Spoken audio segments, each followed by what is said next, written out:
Que el Señor Jesús les bendiga, mis hermanos.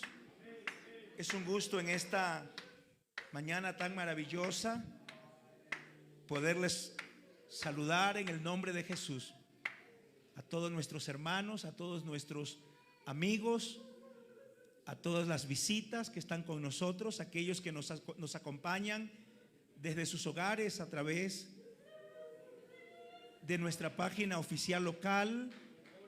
Quiero decirles que aquí hay una presencia que se está moviendo en medio nuestro, que es la presencia del Señor, que cuando el corazón la siente no puede contener el gozo, no puede contener la alegría, sino que se desborda de manera extraordinaria. Ese Dios que se manifiesta de esta forma es que le adoramos y le servimos con todo nuestro corazón.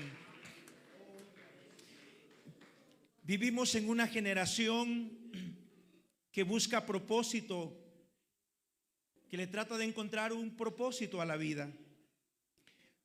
Muchos hoy siguen preguntándose todavía por qué nací, por qué estoy aquí, ya que la vida sin propósito se convierte en una rutina, se convierte en algo vacío. Nada por qué luchar, por qué pelear, por qué avanzar. Pero cuando Cristo aparece en nuestro corazón, cuando Cristo aparece en nuestra vida, todo es transformado, todo cambia, le da propósito a nuestra existencia. Incluso hay momentos en los cuales Dios tiene que irrumpir en nuestra historia personal, irrumpir en nuestro andar, en nuestro destino, en nuestro camino, para salvarnos y hacernos un llamado particular, no cualquier llamado, hacernos un llamado con un propósito eterno. El mensaje de esta mañana se titula Un llamado con propósito.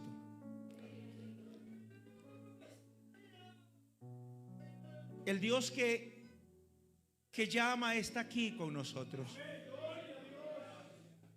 Y seguro quiere llamar a alguien en esta mañana. A lo mejor estás distraído en algunas actividades de la vida. Seguramente vas con prisa en el camino equivocado. Pero yo te animo que escuches el grito que Cristo te quiere expresar, que quiere hacer que tú escuches en este día. Es el llamado del Señor a tu vida, a tu corazón. Y para lo cual yo quiero que les invito, por favor, abran sus Biblias. Hechos capítulo 26, desde el verso 16 al 18. Es un gusto poder mirar a nuestros hermanos, a nuestros amigos, a la iglesia en el Señor. Gracias a nuestro Dios por esta oportunidad de poder engrandecerle, adorarle en espíritu y en verdad. A nivel de todo el Ecuador, hoy estamos celebrando un clamor, un ayuno, pidiendo que Dios derrame una bendición abundante en nuestra convención. Él, que es tan bueno, lo está haciendo desde antes de la convención, porque esta es la iglesia del Señor.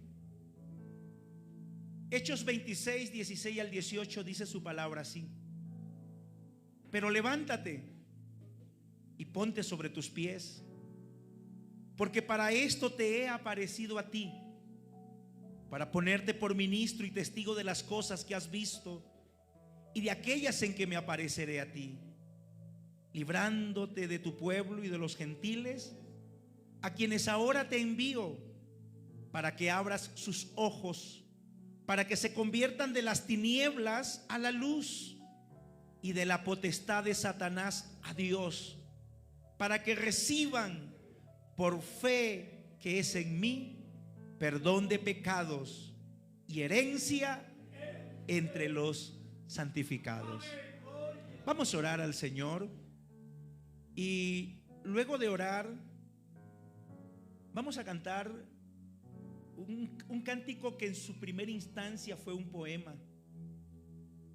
Por los años de 1885, alguien llamado Carl Gustav, predicador sueco, caminaba por la calle y en medio de su andar lo sorprendió una tormenta muy fuerte que lo llenó de temor. Pero en breves momentos desaparece la tormenta. Fue sorprendido después, en cambio, impresionado por un cielo despejado y un arco iris que aparece en el firmamento.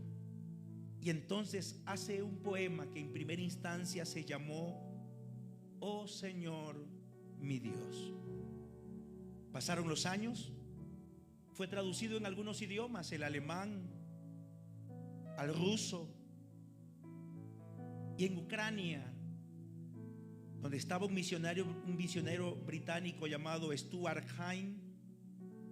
Al escuchar esta versión, Dios lo inspiró para ponerle un título y añadirle otros más por el año de 1930, y esa canción luego se llamó Cuán grande es Él. Es el Dios que usted y yo tenemos. A ese Dios le vamos a decir: háblanos.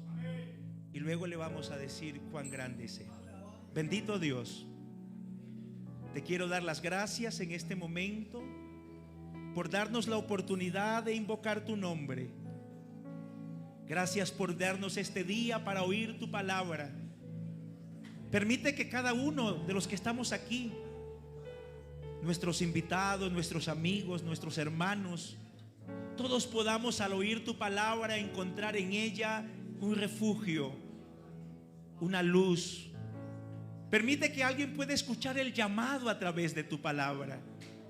Que esta palabra, Señor, llegue a la vida del corazón de alguien que la está necesitando con emergencia, y que no vuelva como llegó a este lugar, que vuelva con una canción, que vuelva con alegría, que vuelva con un testimonio de haberse encontrado con un Dios que es grande, lo más grande que existe en todo el universo. Háblanos, oh Dios, te lo pedimos en tu nombre maravilloso, en el nombre de Jesús. Amén. Señor mi Dios, al contemplar los cielos, el firmamento y las estrellas mil, al oír tu voz en los potentes truenos y ver brillar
Alguien que reconozca la grandeza de Él y le aplauda.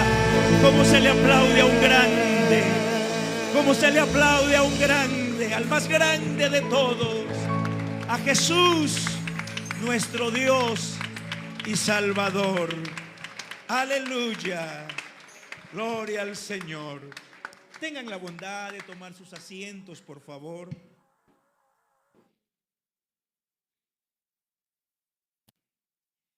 Un joven marinero sueco se llamaba Erik Nilsson.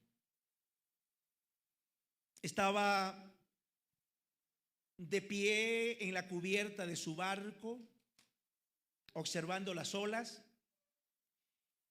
y en su mano tenía una botella vacía. Pensando qué hacer con esa botella vacía, se le ocurrió una idea. Dice, ya sé lo que voy a hacer. Buscó un pedazo de papel, un bolígrafo y escribió un mensaje. Escribió un corto mensaje y el mensaje decía: si eres una linda chica, por favor, escríbeme. Me gustaría mantener correspondencia contigo. Tapó la botella Erik y la lanzó en el mar. ¿Alguien pensó alguna vez en algo como eso? Bueno, de pronto no hubo una linda chica, pero algún otro mensaje. Pero se torna como interesante. Colocó la notita en la botella y la tiró en el mar. Meses después, un pescador de Sicilia estaba en su pequeño bote pescando y de pronto vio la botella flotar. Intrigado por la botella, se acerca, la recoge, abre la botella y comienza a reírse del mensaje que tenía. Pues él era varón, era hombre, no era mujer. Y se comienza a reír porque decía: si eres una linda chica, por favor, escríbeme, me gustaría mantener correspondencia contigo. Y allí envió el correo. Antes no se mandaban WhatsApp, ¿sí? Antes habían correos del Ecuador. Y entonces aquel pescador que encontró aquello se comenzó a reír a carcajada. Y lleva su botellita a la casa y quiere hacerle una broma a su hija. Paulina, tengo algo para ti. Pues su hija era una linda chica. Paulina, tengo algo para ti. Mientras se sonreía, aún sorprendido por el hallazgo que nunca antes le había ocurrido. Paulina le pregunta: ¿qué es, papá? Tengo un mensaje que te llegó para ti. Solo que llegó en una botella. Y ella también emocionada abre la botella y también le causa mucha risa la notita que dice ahí. Pero ella decidió seguir la corriente a lo que ella consideró una broma. ¿Quién habrá escrito? Seguramente es una dirección falsa. Escribió una carta y el joven marinero la recibió. Las solteras empezaron a emocionarse. Y ella contesta, perdón, y el marinero contesta. Meses después, contesta la carta. Cartas iban, cartas venían, hasta que Erik un día hizo los arreglos para visitar a Paulina y a su familia. En el otoño de 1958, 2 años después de haber Erik arrojado aquella botella en el mar, Erik y Paulina se casan en Sicilia. Paulina estaba muy feliz de no haber ignorado el mensaje de la botella. Hoy también te traigo un mensaje, solo que no viene de Erik. No lo envía Erik. No viene de Suecia ni en una botella. Es una invitación especial del Señor Jesús. Es un llamado, más que un simple llamado, es un llamado con propósito que te hace el Señor, o que le hace el Señor a cada uno de los que estamos aquí. La pregunta en esta mañana es: ¿responderás?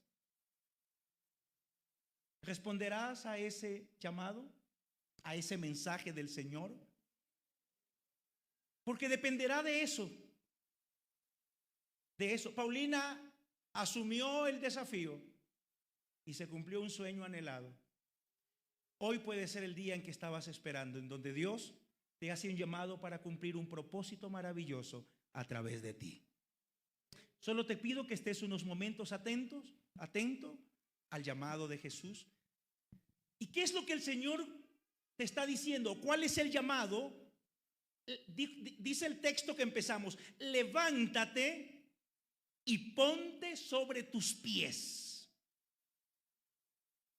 Bien podría ser unas palabras de aliento de un hermano, de ese hermano que tienes a tu lado, pero resultan de mayor bendición cuando es Jesús quien nos está haciendo esta invitación.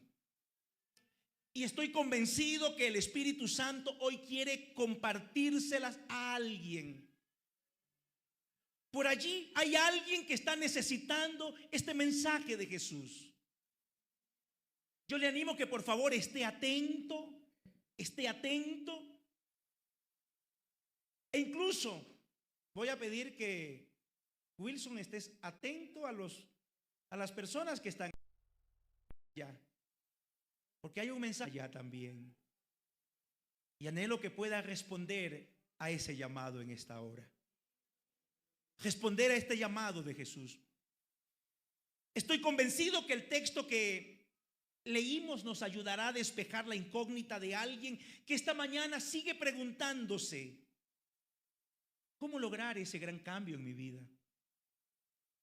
¿Cómo dejar esa vida tan llena de situaciones depresivas, de dolor, de angustia, de incertidumbre que estoy viviendo por todas las cosas que a lo mejor están sucediendo?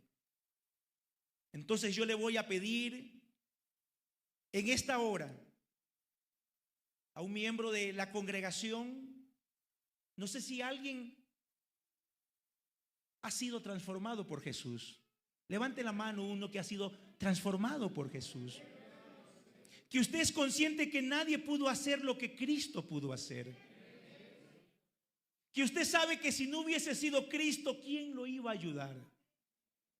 Entonces usted que está consciente de eso, mire al que está a su lado y dígale: si Dios me cambió a mí, te puede cambiar a ti. ¿Ah? Sí, dígaselo, no tenga pena. Estamos en una escuela dominical. Y si usted tiene un mensaje que compartir, pues yo creo que es el momento de decirle: si Dios me cambió a mí, te puede cambiar a ti. ¿Cuántos lo creen? No hay mensaje más poderoso que decirle a alguien: Dios hizo un milagro conmigo. Dios hizo lo que las lágrimas de mamá no pudo hacer. Dios hizo lo que las autoridades no pudieron hacer. Dios hizo lo que la academia no pudo hacer.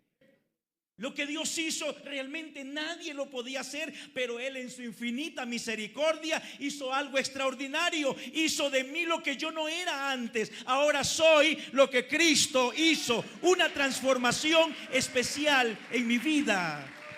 Aleluya. Ahora les invito a acompañarme en este recorrido bíblico, en este viaje que representa una vida transformada, porque le voy a hablar de alguien, específicamente de la vida del apóstol. ¿Quién escribió estas frases? Pues, o quién las dijo. De pronto las escribió Lucas, pero las dijo el apóstol Pablo. En el libro de los Hechos, su historia se repite en 3 ocasiones. La historia, el acontecimiento particular que vivió el apóstol Pablo para su conversión. No por casualidad. No es una casualidad que esté escrita ahí. Es porque Pablo lo repite en 3 ocasiones. Comparte su testimonio de ese encuentro con Cristo, de ese cambio radical que tuvo él. Porque lo que tuvo Pablo fue una transformación radical. Y a lo largo de este trayecto encontraremos puntos de referencia que nos ayudarán a orientar nuestro propio viaje en la dirección correcta. ¿Estás caminando en la dirección correcta? ¿El camino que has emprendido es el que Dios te señaló? Porque este hombre también tenía un camino, pero tenía un camino equivocado. Y un día tuvo que encontrarse con aquel que dijo: hey, yo soy el camino. Así que si estás en el camino equivocado, te presento un camino nuevo que tiene un nombre. Se llama Jesús. Es el mejor camino, es el único camino que te lleva al cielo, que te lleva al Padre, dice la Biblia. Me llama la atención el apóstol Pablo, cómo él comparte su testimonio. Hermanos, el compartir nuestro testimonio, créame que es una herramienta poderosa que Dios nos da para poder transmitir el evangelio. Y permítame decirle que esa experiencia muy personal que usted ha tenido con el Señor, Él quiere usarla, quiere bendecirla, o Él quiere ungirla para bendecir a otras personas. Como es el caso del apóstol Pablo que voy a relatar, que ha bendecido muchas vidas, y anhelamos que esta mañana bendiga también la suya. Para podernos ubicar en el texto leído, es importante tomar en cuenta el contexto de nuestro texto, la situación histórica, la situación política en la que el apóstol Pablo expresa este testimonio. Pablo se encuentra preso en Cesarea. Está bajo la custodia del gobernador romano llamado Festo. Tras haber sido acusado por líderes judíos de promover disturbios religiosos, de violar normas del templo. Todas esas acusaciones lo tenían a Pablo en la cárcel. Como ciudadano romano que era Pablo, porque él tenía algunas nacionalidades, Pablo había apelado su caso directamente al emperador César. Y antes de ser enviado a Roma, donde estaba César, Festo, el que lo tenía prisionero, organiza una audiencia con el rey Agripa. ¿Quién es el rey Agripa? Es heredero del linaje herodiano. ¿Qué significa herodiano? Que viene de la línea directa de uno llamado Herodes, correcto. Herodes. Y entonces Festo hace que Agripa escuche a Pablo y luego poder redactar un informe adecuado para poderlo llevar al emperador César.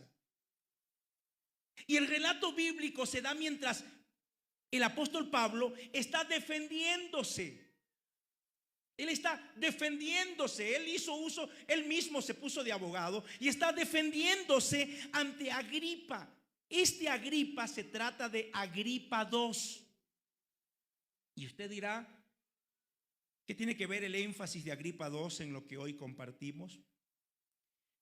Lo que pasa es que este personaje gira en torno a que se trata de Herodes Agripa II.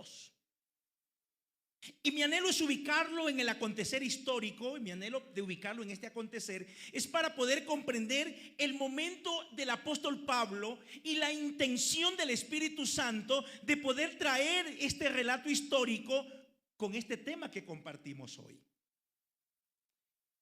Pablo le está hablando a un hombre cuyo bisabuelo se llamó Herodes el Grande. ¿Qué hizo Herodes el Grande? ¿Alguien recuerda? Trató de matar a Jesús, mandando a matar ¿a quiénes? A todos los niños recién nacidos en Belén. Una matanza impresionante. Ese era su bisabuelo. O sea que no viene de una familia con buenas obras, con buenas acciones. Más tarde su abuelo se llamó Herodes Antipas. Este Herodes Antipas mandó a decapitar a uno que le hablaba las verdades en su cara. ¿Saben quién era? Juan el Bautista. Y durante el juicio de Jesús se burló de él diciendo: ¿tú eres el rey de los judíos? Luego, ese es su abuelo. El padre de Agripa II se llamaba Herodes Agripa I. Fue el que decapitó a Jacobo, o Santiago también llamado, hermano de Juan. Este fue el primer mártir entre los apóstoles. Y además de eso, este Agripa I encarceló a Pedro porque lo quería matar. Y no lo pudo matar, ¿por qué? Porque en la cárcel le apareció a Pedro, ¿quién? Un ángel del Señor. Que cuando Pedro se da cuenta, los grillos estaban en el suelo, las puertas empezaron a abrirse una tras otra, y cuando Pedro se da cuenta, está en la calle. El Señor lo había librado. Ahora Pablo está frente a Agripa II, que aunque no persiguió abiertamente a los cristianos, tampoco los defendió, no tuvo intención de defenderlo en ningún momento dado. Y ante ese hombre con esos antecedentes familiares nefastos para la vida cristiana o para los cristianos, Pablo presenta su testimonio. ¿Y sabe qué hace Pablo? Se ubica en la misma línea de Herodes. ¿Sabe qué hace Pablo? Como que dice la Biblia que se hizo a los débiles para ganar a los débiles. Pablo se ubica en la misma línea. Pablo se ubica en la misma forma de proceder maligno que esa familia. Y si usted puede ver, hay un testimonio que se repite en Hechos capítulo 9, en Hechos capítulo 22 y en Hechos capítulo 26. Y Pablo está diciendo un relato desde su juventud. Está haciendo una historia desde su juventud, resaltando cuál era ese Pablo pasado, cuál era su vida pasada. Él dice: yo era igual que ti, Agripa, que aunque no era rey, pero yo era un perseguidor. Yo fui un hombre perseguidor, pero que su testimonio ahora apunta a declarar que Dios lo había cambiado, que Dios lo había transformado, y que de la manera como Dios lo había transformado podía transformar la vida de Agripa II. Hay una frase de Agripa que dice: oye, Pablo, por poco me persuades. El apóstol Pablo le está diciendo a este hombre: a mí Cristo me cambió. Yo era igualito, yo tenía antecedentes malos. Mi vida era perseguir. Debió servir para que el rey Agripa pudiera decir lo mismo: si Dios te pudo cambiar a ti, también me puede cambiar a mí. Si este hombre, que en algún momento dado estuvo del mismo lado de los antecedentes de mi familia, con el mismo celo de perseguir a Jesús, seguro que si Dios lo pudo cambiar a él, me puede cambiar a mí. Y en ese contexto, anhelo poder plantear la misma pregunta que estuvo en la intención del apóstol Pablo y del Espíritu Santo al presentar su testimonio ante este rey. ¿Y cuál es la pregunta? ¿Cómo es posible que este perseguidor malo, porque ya mismo detalle un poco las acciones de Pablo, un hombre que en su celo mal dirigido, mal guiado, mal ubicado, hizo y deshizo con muchos cristianos? ¿Cómo es posible que este perseguidor experimentara un cambio tan grande?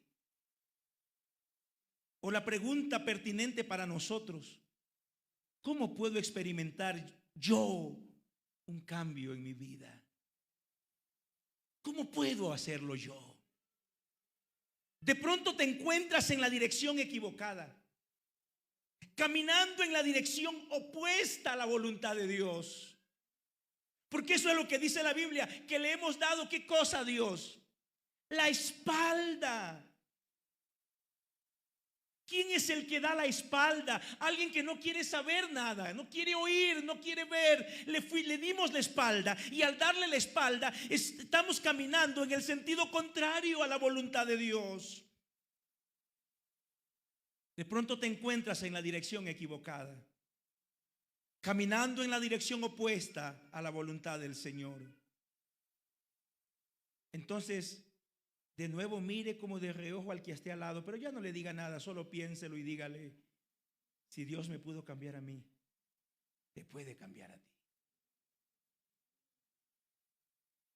Ahora le ruego que tenga la Biblia abierta ahí donde estamos leyendo, Hechos capítulo 26, verso 16. Pero levántate y ponte sobre tus pies, porque para esto he aparecido a ti, para ponerte de ministro y testigo de las cosas que has visto. Mire que Dios no nos ha llamado por gusto. Dios te salvó con un proyecto, con un propósito. Y este texto comienza con una exhortación, con un llamado, con un mandamiento de Dios: levántate. Y no solo dice levántate, ponte sobre tus pies. Dios quiere que te levantes, que te pongas sobre tus pies, que camines, que avances, que continúes en este viaje de la vida, donde Dios tiene un plan, un propósito para ti. Pablo era un hombre que caminaba, pero que caminaba en contra de la voluntad de Dios. Y es muy notorio en su testimonio ver a un hombre sincero. Pablo era un hombre sincero.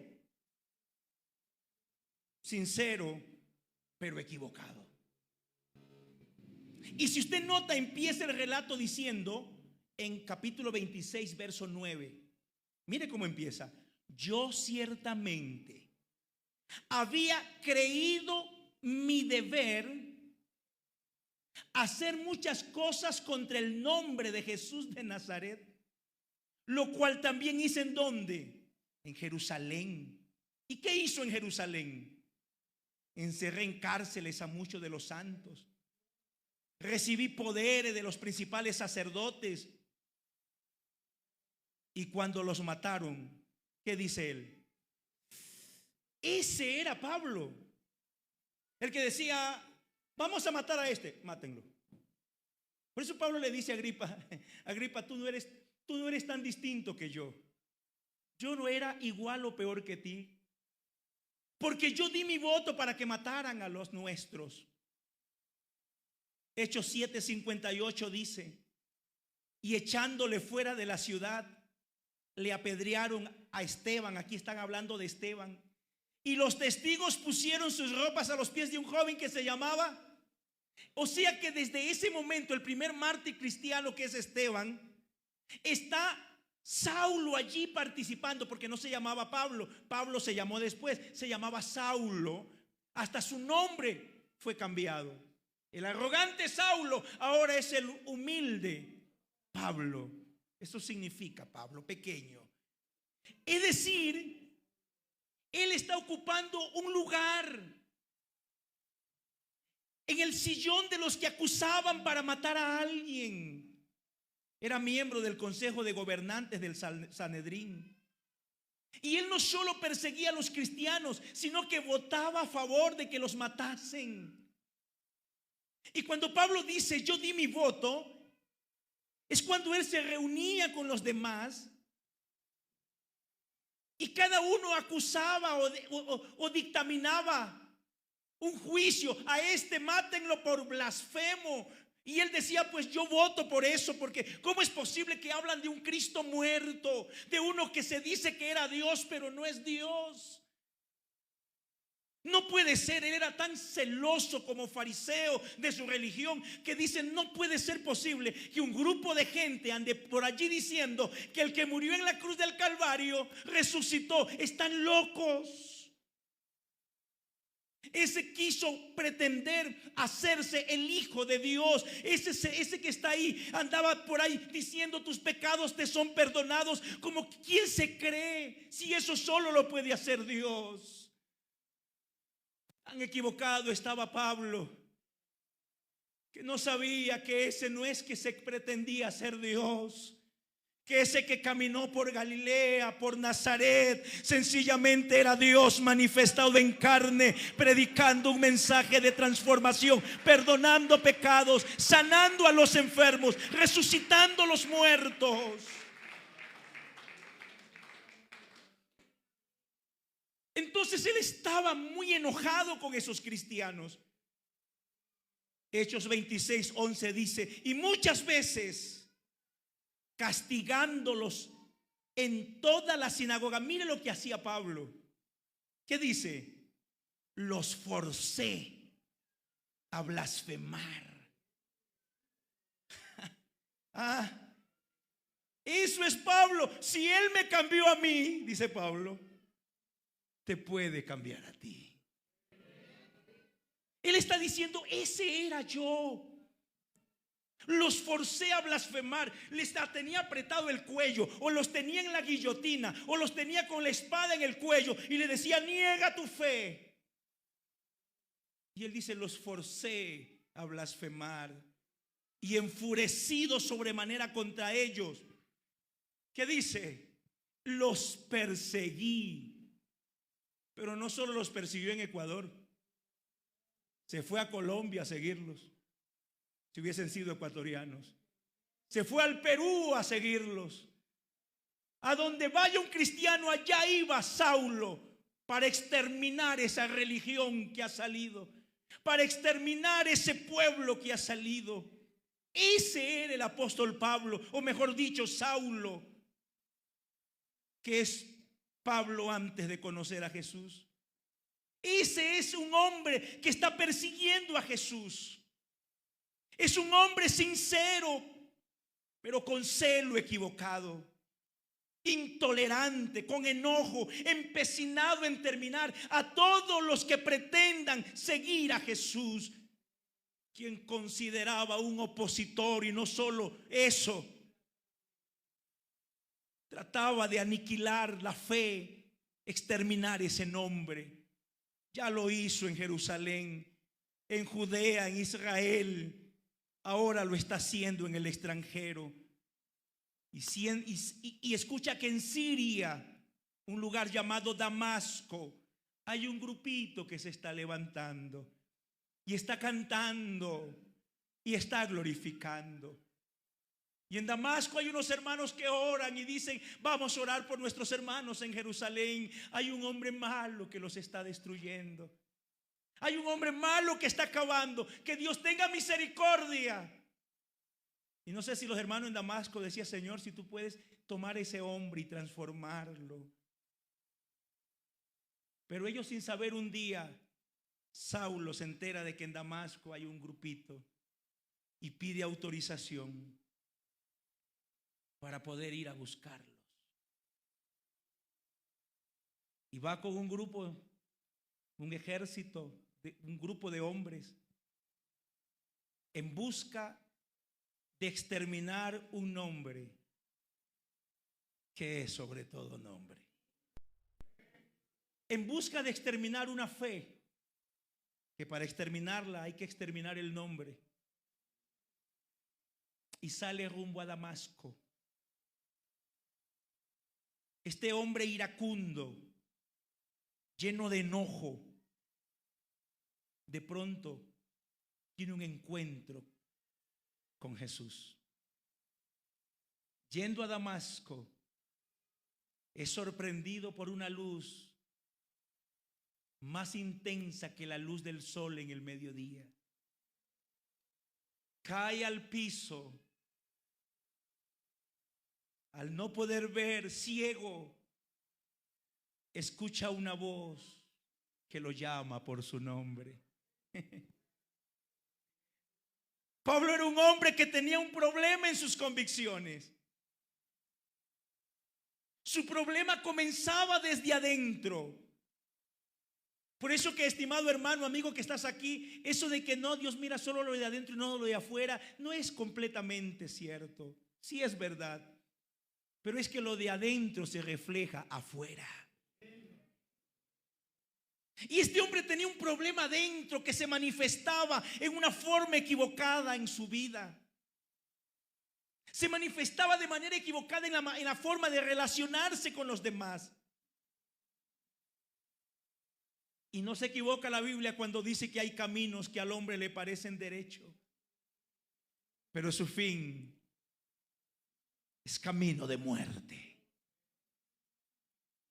Y Pablo está entonces relatando y dice: yo iba en mi caballo, yo iba en mi cabalgadura, orgulloso de mi título, orgulloso de mis cartas, nadie me podía detener, iba con un objetivo: destruir. Pablo era un hombre que caminaba en contra de la voluntad de Dios. Era un hombre sincero, pero sinceramente equivocado. Y de pronto se encuentra con una voz que le dice: Saulo, Saulo, ¿por qué me persigue? Mire, verso 14. Y habiendo caído todos nosotros en tierra, porque la luz que vino resplandeció, oí una voz que me decía: ¿en qué lengua? Dice: en lengua hebrea. Es importante los detalles que la Biblia da. Me dijo en lengua hebrea: Saulo, Saulo, ¿por qué me persigues? Dura cosa te es dar coces contra el aguijón. Le está diciendo el Señor: Saulo, Saulo, ¿por qué me persigues? Porque si me persigues, te estás haciendo daño a ti. Y por favor el llamamiento tan personal que hace el Señor. Porque uno puede esperar muchas palabras de la voz de Dios, puede esperar de una forma o de otra, pero que Dios te llame por tu nombre, que Dios se dirija exclusivamente a ti, que Dios se encuentre en tu camino, en el camino equivocado, y mencione tu nombre, y lo haga de una manera tan particular, tan peculiar, de una manera que tenga significado para tu vida. Mire cómo es Dios. Dios llama de una forma que tenga significado para ti. Y es allí los detalles de la palabra. A veces leemos y hay detalles que se nos pasan por alto, pero note, Pablo hablaba en hebreo. Ese no era el idioma oficial del pueblo que estaba allí. Era el idioma en el cual se hacía teología en el judaísmo. Hebreo era el idioma del templo. Hebreo era el idioma de los doctos. El pueblo no hablaba hebreo, el pueblo hablaba arameo o el griego koiné, que muchos lo conocen, porque hay una diferencia entre el griego clásico, este griego clásico de Platón, Aristóteles, de todos estos filósofos y toda esta gente, al griego koiné, que era el griego, que era el idioma del pueblo. En sí, koiné significa común, o sea que era el griego común del pueblo. El pueblo hablaba en griego koiné y solo los muy estudiosos del Antiguo Testamento y los de la ley hablaban en hebreo, y Pablo hablaba hebreo. Entonces Dios le habla a Pablo en el idioma del que él se jactaba. ¿Sí ve que Dios cuando llama le da significado a tu llamado? No lo llama de cualquier manera, lo llama en el idioma de su fe. El hecho, hermanos, en el Nuevo Testamento fue escrito en griego koiné, donde Dios estaba diciendo que el evangelio es para todos, no solo para los sabios ocultos. Pero sucede que Dios viene y a Pablo le habla en hebreo. Para Pablo hablar hebreo era su máximo logro. Es como cuando tú has estudiado algo y lo alcanzaste, Y cada vez y cuando lo pones allí, porque es tu mejor logro, de lo que te sientes orgulloso. Era lo mejor de él. El idioma de la tradición, el idioma que acercaba a Dios. Y en el idioma hebreo le dice: Saulo, Saulo, ¿por qué me persigues? Saulo, te estás haciendo daños persiguiéndome. Dura cosa te es dar coces, dice la Biblia. Es como que si le estuviera dando coces al aguijón. ¿Por qué el Señor hace referencia a esto? Porque los que araban tenían como práctica llevar un aguijón. Era como una vara larga que tenía una punta, que cuando el buey se detenía, ellos lo hincaban. Y como el buey se enojaba de lo que lo hinque, el buey venía y le daba una patada, pero le daba una patada al aguijón. Entonces, cada vez que se defendía, realmente se estaba lastimando. No sé si me estoy explicando. El Señor le dice: cada vez que tú piensas que estás haciendo cosas buenas y estás yendo en mi contra, estás pateando al aguijón. Te estás haciendo daño, Pablo. Te estás haciendo daño, Saulo. Te estás haciendo daño. En vez de librarse de él, Pablo más bien conseguía hacerse más daño. Saulo, Saulo, ¿por qué me persigues? Saulo, Saulo, ¿por qué te haces daño? Voy a pedirles en esta mañana que por favor su corazón pueda percibir el llamado del Señor. Porque el Señor quiere mostrarle, quiere que usted sienta, quiere que usted vea. El Espíritu Santo quiere mencionarle, quiere llamarle por su nombre en este momento. Quiere que escuches el llamado de Dios por tu nombre. Y te está llamando precisamente en el idioma que identifica lo que eres, lo que piensas, lo que crees. Eso de lo cual te llenas de orgullo, eso que representa lo mejor de ti. Dios te está llamando a través de eso de lo cual te sientes orgulloso.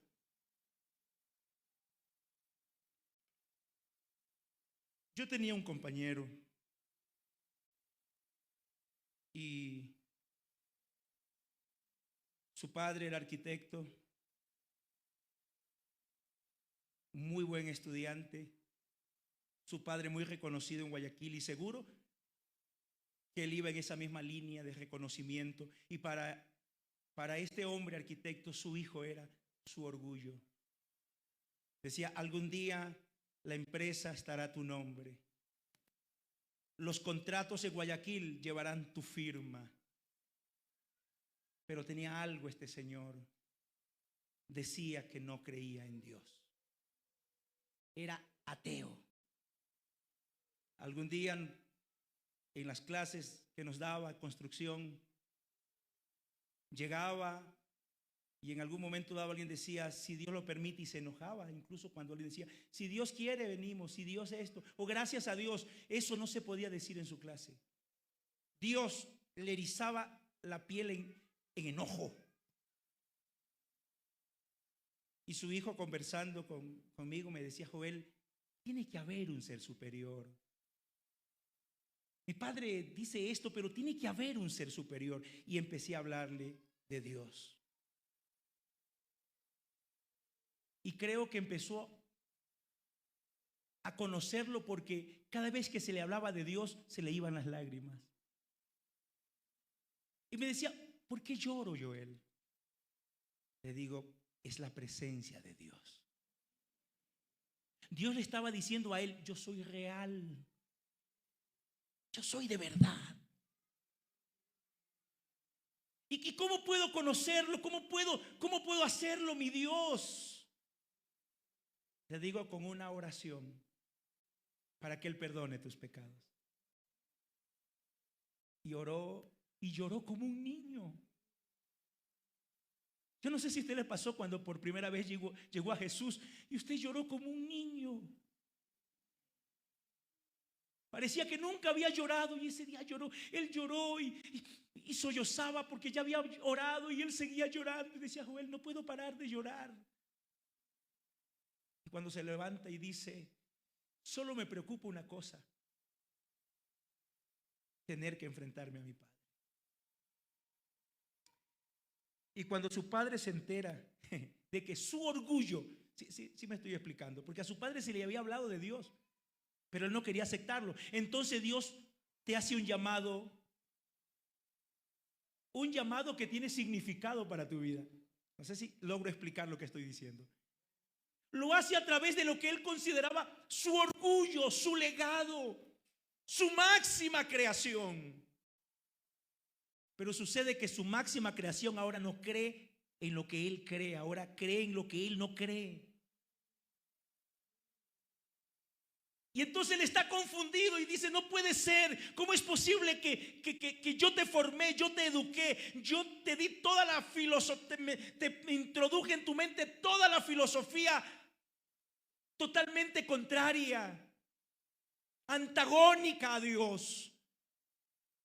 Entonces él dice: pues entonces Dios tiene que ser real. Comienza ahora a cuestionarse este hombre que no creía. Y estas palabras que yo las repito, pues prácticamente no fueron mías, fueron de él. Y él le dijo: papá, si Dios me cambió a mí, te puede cambiar a ti.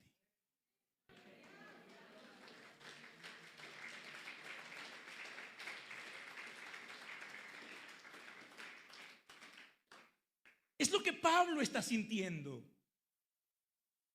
Es lo que Pablo está en ese momento compartiéndole a Agripa. Yo consideré mi deber, dijo Pablo, vivir el estilo de vida como un perseguidor. Oh hermano, cuando Pablo escucha la voz de Jesús, todo su mundo se vuelve abajo, todo su mundo se cae. Cuando Pablo escucha en el arameo, en el hebreo, el idioma de las cosas santas para ellos, escucha a una voz que le dice: Saulo, Saulo, ¿por qué me persigues? Y él pregunta: ¿y quién eres, Señor? Y la voz le responde: yo soy Jesús. Yo soy Jesús, pero no es posible, me está respondiendo un muerto. Me está respondiendo alguien a quien yo persigo y digo que está muerto. Me está respondiendo alguien que yo no concibo que vive. Pero ¿cómo me responde? ¿Cómo sabe mi nombre? ¿Cómo me habla en ese idioma? Es que el que está allí lo conocía a Saulo desde antes de nacer. Él es el mismo ayer, hoy y por los siglos. Y sabía la necesidad de Saulo.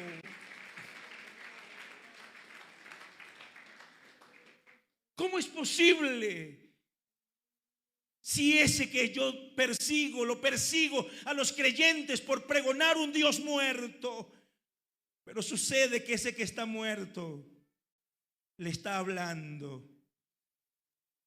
En ese momento donde el Señor le habla a él personalmente, toda su estructura se le viene abajo. Todo su mundo comienza a darse vueltas. En ese momento empieza a comprender que Jesús no está en la tumba, que Jesús no está sepultado, que ese hombre que quería exterminar está peleando con algo que no se puede exterminar. Que ese Jesús de quien él estaba persiguiendo, a esos cristianos que hablaban de Jesús, estaba persiguiendo porque estaba muerto, realmente estaba vivo. Y no solo que estaba vivo, sino que reinaba en gloria, sino que se le reconoce como Rey de Reyes, Señor de Señores, a quien él le dice: ¿quién eres, Señor? El Kyrios. ¿Quién eres, Señor? Que ese que murió en la cruz del Calvario realmente no se quedó en la tumba, sino que se levantó en victoria diciéndole a la muerte: oh muerte, tú no me puedes quitar la vida. Yo soy tu muerte. O yo soy tu muerte. Descubrió que Jesús es el Dios de poder, que tiene poder contra el pecado, contra el diablo, contra la muerte. Es el Dios todopoderoso. Entendió que Jesús no es su enemigo, que aunque por años había hecho daño a muchos, ese Jesús abría sus brazos para recibirlo con amor. Amigo, hermano, Jesús no es tu enemigo. No te escondas de Él. No te escondas de Él, aún en medio de nuestros errores. Saulo había hecho tanto mal, lastimado tanto, y ahí está Jesús. Yo soy Jesús a quien tú persigues. Yo soy Jesús a quien tú persigues. Ese día recibe un impacto en su vida cual nunca lo había experimentado. Ese día enseguida empieza a experimentar algo que nunca había sentido. De ser un líder de un grupo arrogante y orgulloso que está por perseguir y destruir, ahora termina en el piso, termina en tierra, pero ahora con un propósito de Dios. Y el Señor le dice: ahora levántate, ponte sobre tus pies. Porque yo no te transformé solamente para que lleves un título de transformado. Yo te transformé para alguien, yo te cambié para algo. Quiero decirte que si Cristo te ha llamado y te llama en este día, no es sencillamente para estar cada vez y cuando en un culto, sentado allí en una banca, recibiendo algo, sino para poder transmitir ese testimonio de vida que Dios te ha dado. Porque si Dios te pudo cambiar a ti, puede cambiar a cualquiera, por más difícil que sea su situación.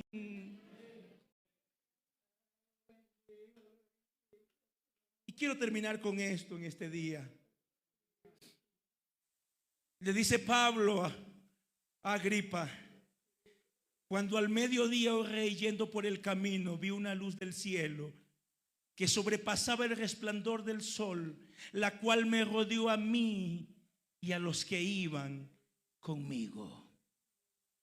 ¿Qué quiero decirte, estimado hermano, amigo? Hay una luz más fuerte que la luz natural. Algo sobrenatural. Algo mayor que tu contentamiento. Algo mayor que tu contención. Algo mayor que tu capacidad de ver la vida. Algo mayor que tu postura para observar, evaluar y reconocer lo que está pasando. Hay algo mayor y tiene que venir de Dios, tiene que venir de su gloriosa presencia, acercándote a ti cual brillo que no eres capaz de resistir. Es lo que sucede cuando su palabra llega a nuestro corazón y no podemos resistir más, sino que tenemos que correr a sus pies. Ese destello de luz es Dios, con el deseo de acercarse, de alumbrarte, de mostrarte que estás equivocado, de enseñarte que si sigues allí vas a terminar en un error, vas a terminar en un precipicio, pero que hoy Dios te llama por tu nombre y te dice: ponte de pie, levántate y ponte sobre tus pies, porque tengo algo para ti. Tengo para ti un llamado especial. Tengo para ti un llamado más particular, pero necesito que te levantes y te pongas sobre tus pies. Yo te invito en esta hora.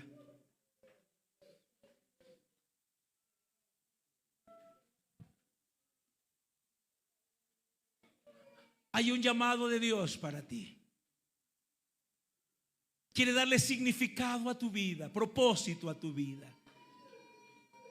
Quiere tener un encuentro que le dé significado a ese llamado. Él quiere tener un encuentro contigo en esta mañana. Quisieras decirle a Jesús: Señor Jesús, gracias por llamarme todavía. Gracias por extender tu mano. Gracias por extenderme tu misericordia. Quisieras decirle a Jesús en esta mañana: he venido escuchando tu voz, he venido escuchando tu voz y he puesto oposición, pero me estoy haciendo daño cada vez que me opongo a ti. Me estoy haciendo daño cada vez que voy contra corriente. Pero en este día yo quiero acercarme a ti, atender tu llamado, aceptar tu comisión. Pero te necesito, Señor, que me des las fuerzas para avanzar, porque a veces es tan fuerte lo que estoy pasando y va a ser tan fuerte lo que va a venir, que vas a necesitar exclusivamente del amor de Cristo, del poder de Él, del respaldo de su gracia. Si Él me pudo cambiar a mí, te puede cambiar a ti.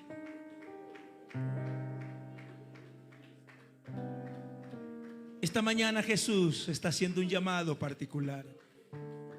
Está mencionando tu nombre. Está mencionando tu nombre. Escúchalo en tu corazón.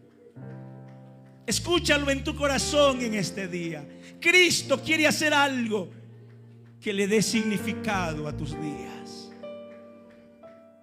Señor Jesús, levanta tu voz donde estás. Levanta tus manos y dile: Señor, dale significado a mi vida. Seguro la situación que estás viviendo no es la mejor, pero hoy Cristo quiere decirte que tiene un camino nuevo para ti, que tiene una vida nueva para ti, que tiene un llamado particular para ti. Dile: Señor, si tú me estás llamando, aquí estoy. ¿Qué quieres que yo haga? Levántate y ponte sobre tus pies, dice el Señor, porque ahora serás instrumento. Ahora otros van a conocer tu testimonio. Esos que decían no vas a vivir, esos que decían la enfermedad no la vas a superar, esos que decían tú no vas a cambiar, esos que no creían en ti, mañana te verán y dirán: ¿y qué te pasó? Es que Cristo se atravesó en el camino equivocado en el que iba y me dio significado y me hizo dar una media vuelta, y ahora estoy caminando estoy caminando rumbo a sus brazos. Y esa historia, ese testimonio, alguien lo necesita escuchar para que pueda ser transformado también. Señor Jesús, yo te pido que mires cada corazón y cada vida, cada hermano que ha pasado este altar, cada joven, cada señorita, cada persona, Señor, que ha venido a este lugar.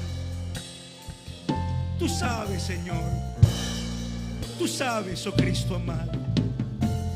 Tú conoces la condición. Sabes que hay una urgente necesidad de ti en este instante. Que no podemos vivir con esa angustia. Que no podemos vivir con esa desesperación. No podemos caminar, no podemos vivir lejos de tu presencia. Que lejos de tu presencia nuestra vida no tiene significado. Que lejos de tu presencia no tenemos